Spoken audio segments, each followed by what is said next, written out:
Hey guys आज हूँ नूतन इंग्राजी वर्ष तो नूतन इंग्राजी वर्ष पर समस्त को अनेक अनेक शुभेच्छा और शुभकामना। आज समस्त घरे भेराइटी खाଇବା बनी थाए तो आम घर आज बनूची भेज बिरियानी ता पुणी ऑथेंटिक स्टाइल। चलो तो देखिए केमती कौन बनूची। सकाल सकाल प्रिपरेशन पूरा स्टार्ट हो गलानी सब परिवा को भल भाव कटा हो गलानी। तो आज पूरा भोजी टाइप आम घर बनूची बिरियानी समस्ते आज आम घर एकाठी होती।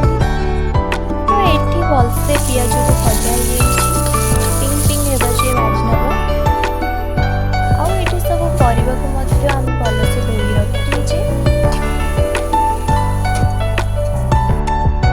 देखो एमती पूरा रेड हो सारापर पिज को आपण मैंने काढ़ीदेवे।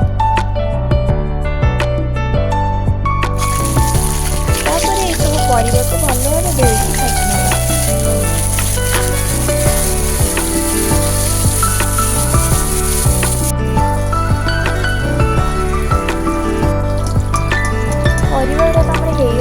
सब काढ़ी नब आम ये सोयाबीन और पनीर को काटिक नहीं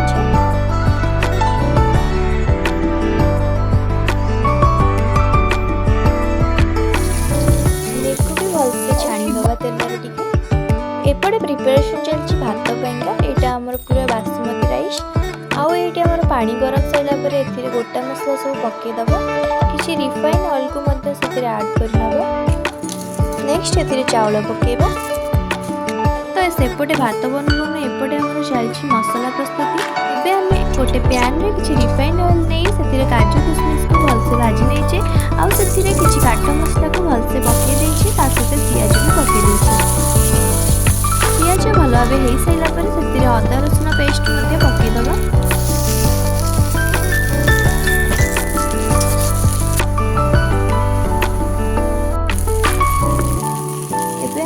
सब प्रकार मसला को आड करनबा और ता सहित पानी मध्य आड करबा।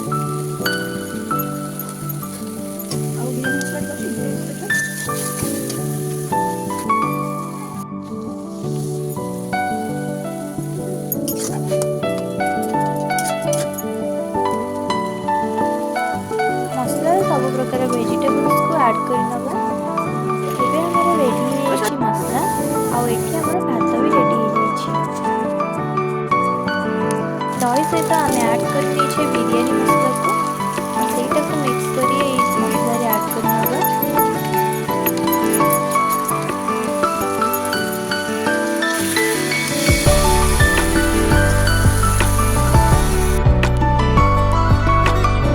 भात रेडी हो दम देवाई किसी घी और फूड कलर भात और मसला को आम लेयर बाय लेयर देदेबा।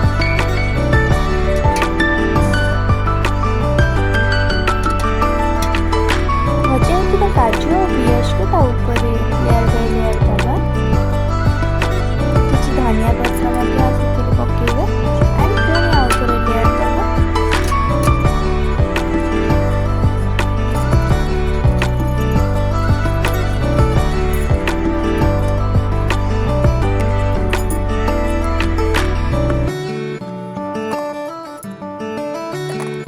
एबे हमर लास्ट लेयर रे फूड कलर ऐड करिबा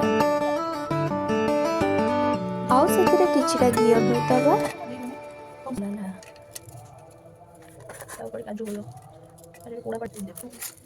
एबे हमरा रेडी हो जाइछि बिरियानी एको एबे हमें दम दबा।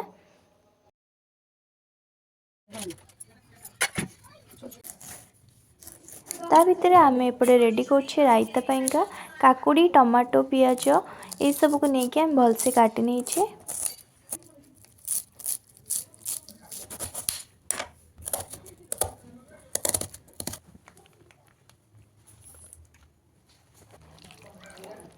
एबे हमर रेडी हो जाइछि रायता।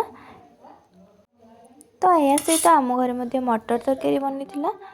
तो एबे हमर बनी जाइछि बिरियानी। तो बिरियानी बहुत एवं ता सहित घर को आसथिला पेस्ट्री एटा बहुत टेस्टी थिला।